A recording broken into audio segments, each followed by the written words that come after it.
Hello guys, कैसे हैं आप सब। मैं रोहित सिंह अपने YouTube channel Rohit chemistry classes में आप सभी का स्वागत करता हूं। और हम लोग आज चैप्टर विलेन से पढ़ेंगे वाष्प दाब और वाष्प दाब को प्रभावित करने वाले कारक।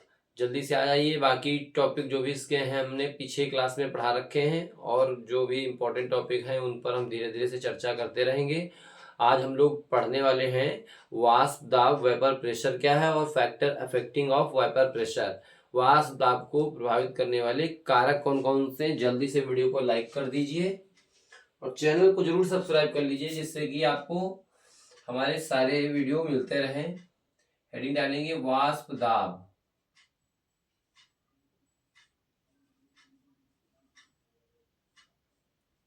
Vapour pressure.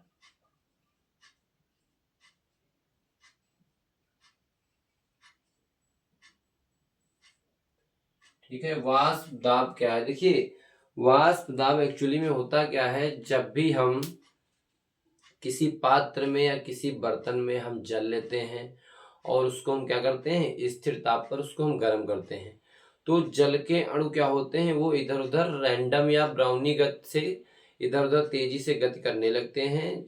और गति करते हुए जल के जो अणु होते हैं जल के स्वतंत्र तल से क्या करते हैं, जाकर टकराते हैं और वाष्प में बदलने के लिए क्या करते हैं, उस पर लगातार दाब को क्या करते हैं, आरोपित करते हैं, उस पर दाब लगाते हैं और इसी दाब को कहते हैं वाष्प दाब।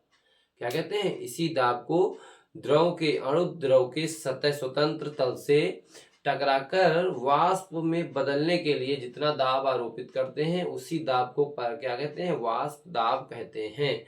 तो हम लोग इसकी डिफिनीशन लिखेंगे। स्थिर ताप पर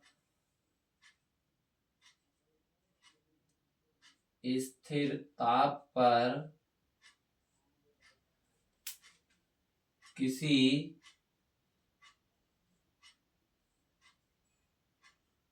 द्रव वाष्प साम्यावस्था।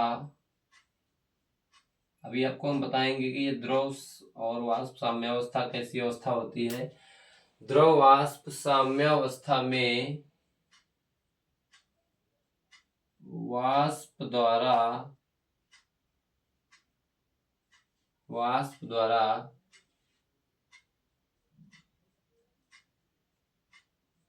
वाष्प द्वारा लगाए गए दाब को, या आरोपित दाब भी लिख सकते हैं, लगाए गए दाब को द्रव का वाष्प दाब कहते हैं। द्रव का वाष्प दाब कहते हैं। ठीक है, ये तो हो गई एकदम से सटीक सी परिभाषा कि स्थिर ताप पर किसी द्रव वाष्प साम्यावस्था में वाष्प द्वारा लगाए गए दाब को द्रव का वाष्प दाब कहते हैं। अब यहाँ पर एक टर्म आया हुआ है द्रव वाष्प साम्यावस्था। तो देखिए, जो ये द्रव वाष्प साम्यावस्था होती है इसकी कहानी ये है कि जब भी हम किसी पात्र में बर्तन में हम द्रव को क्या कर रहे हैं, स्थिर ताप पर गर्म कर रहे हैं, उष्मा दे रहे हैं, तो प्रारंभ में क्या होगा कि द्रव का वाष्पन जो होगा उसका वेग अधिक होगा और संघनन का वेग क्या होगा, कम होगा। लेकिन धीरे धीरे कुछ समय बाद क्या होने लगेगा, वाष्पन का वेग घटने लगेगा और संघनन का वेग क्या होने लगेगा, बढ़ने लगेगा। लेकिन कुछ समय बाद ऐसी अवस्था या ऐसी स्थिति आती है जिस अवस्था पर क्या होता है, वाष्पन का वेग और संघनन का वेग दोनों क्या हो जाते हैं, इक्वल हो जाते हैं, दोनों बराबर हो जाते हैं। ऐसी अवस्था को ही हम लोग द्रव वाष्प साम्य अवस्था कहते हैं।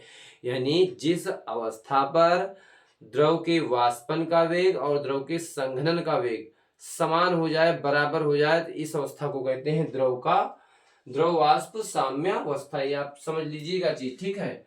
और अगर हम चाहें तो अथवा करके हम दूसरी भी परिभाषा यहाँ पर हम बता सकते हैं इसकी, वाष्प दाब की, कि किसी द्रव के कण भी लिख सकते हैं, अणु भी लिख सकते हैं। ब्राउनी गति करते हुए, ब्राउनी गति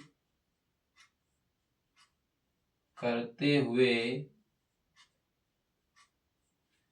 द्रव के स्वतंत्र तल से, द्रव के स्वतंत्र तल से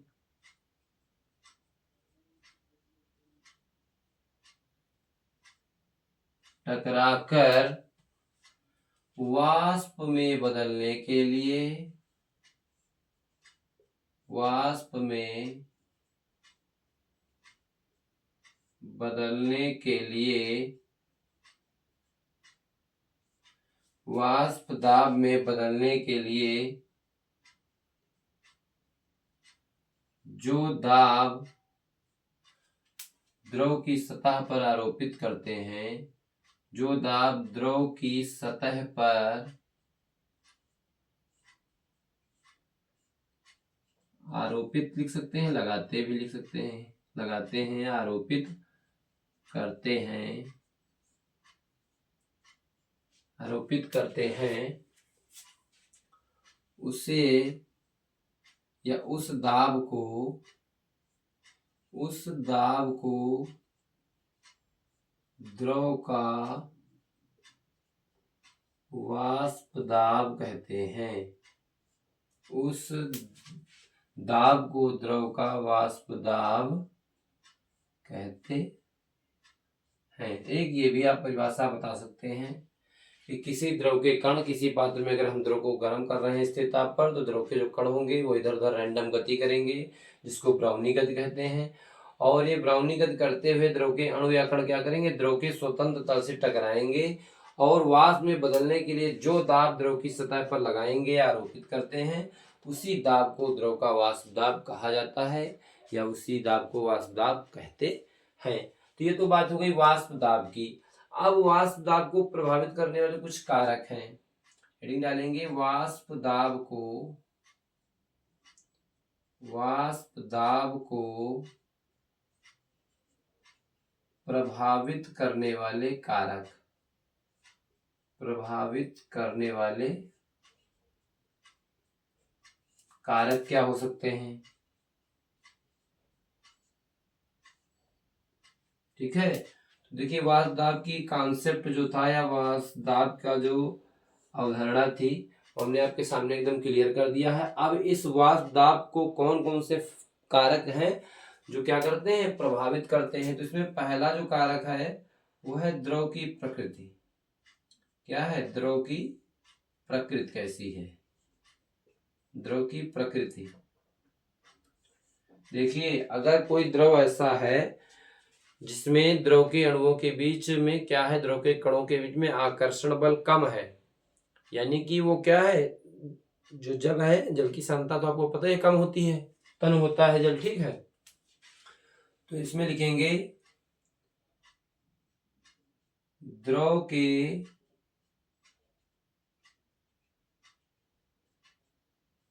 अणुओं के मध्य, द्रव के अणुओं के मध्य आकर्षण बल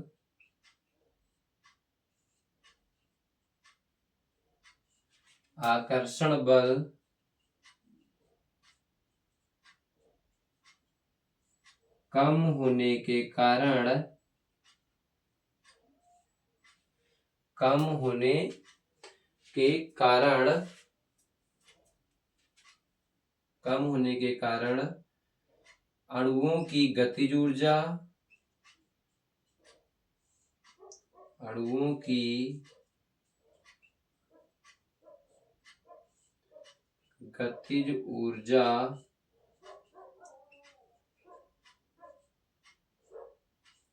गतिज ऊर्जा अधिक होती है, गतिज ऊर्जा अधिक होती है, जिससे जिससे जिससे अणुओं की जिससे अणुओं की जिससे अणुओं का लिखिएगा, जिससे अणुओं का वेग भी अणुओं का वेग भी अधिक हो जाता है, अणुओं का वेग भी अधिक हो जाता है, अर्थात जल के अणु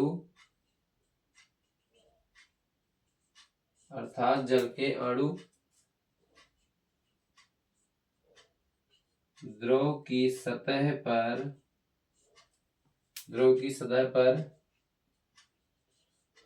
तेजी से टकराते हैं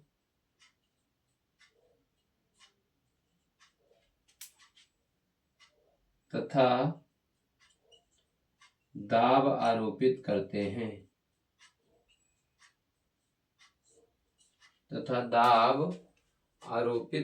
हैं,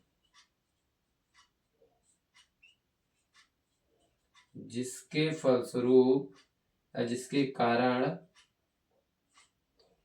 वाष्प दाब भी बढ़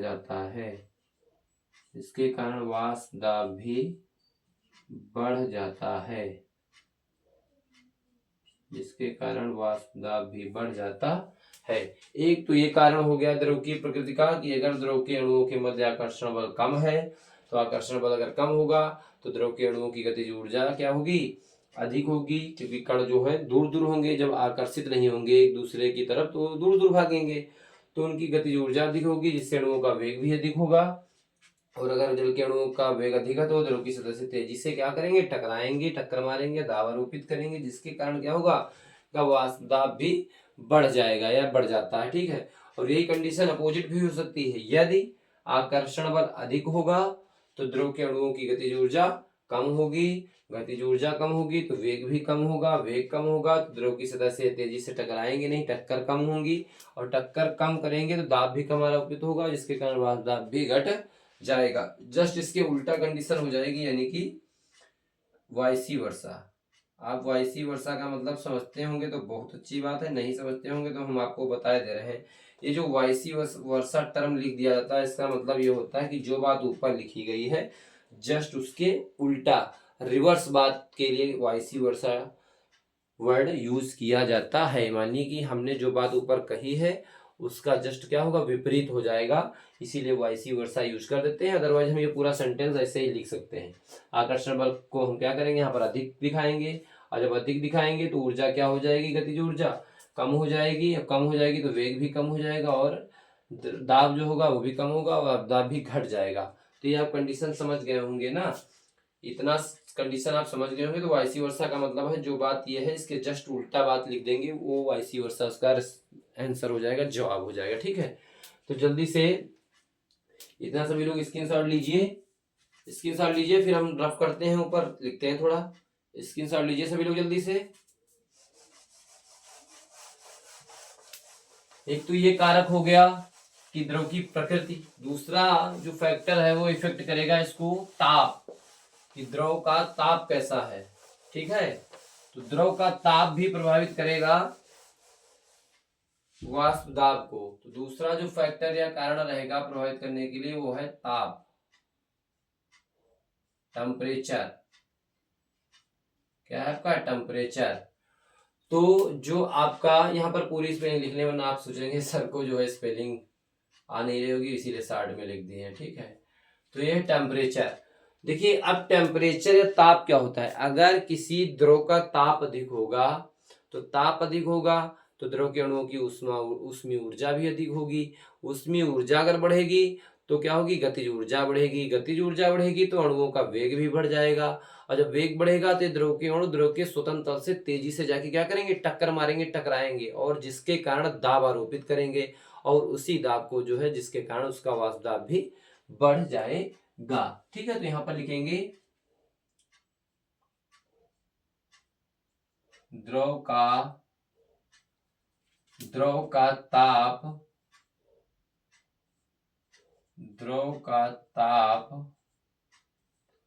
अधिक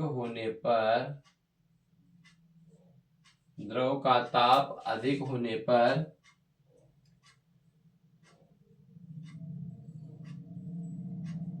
द्रव के अणुओं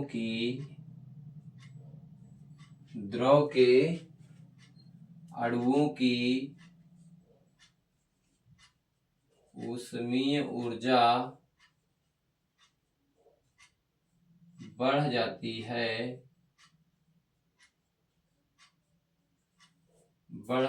है जिससे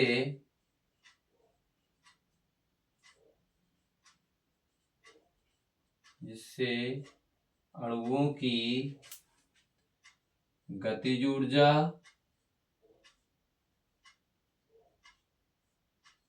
एवं वेग, अणुओं का जो वेग होगा एवं वेग भी बढ़ जाता है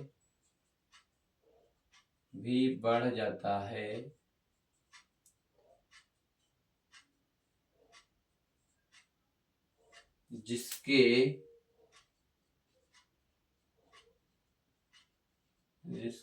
परिणाम स्वरूप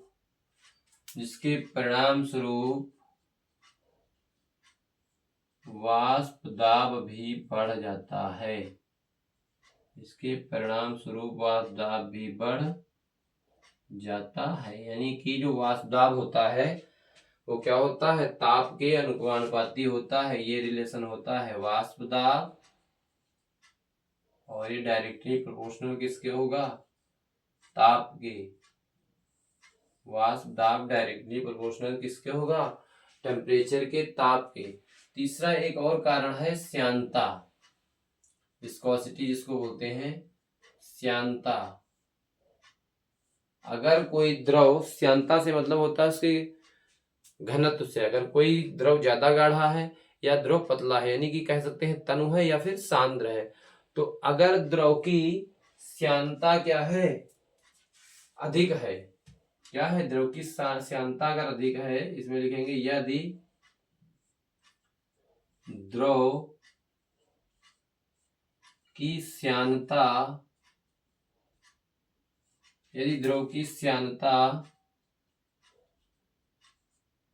अधिक है तो द्रव का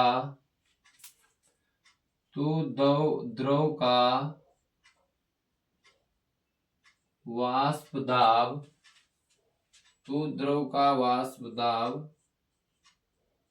घट जाता है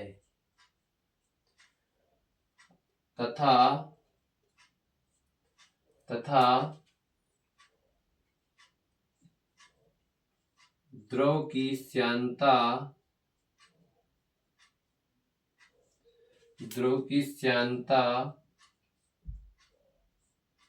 कम होने पर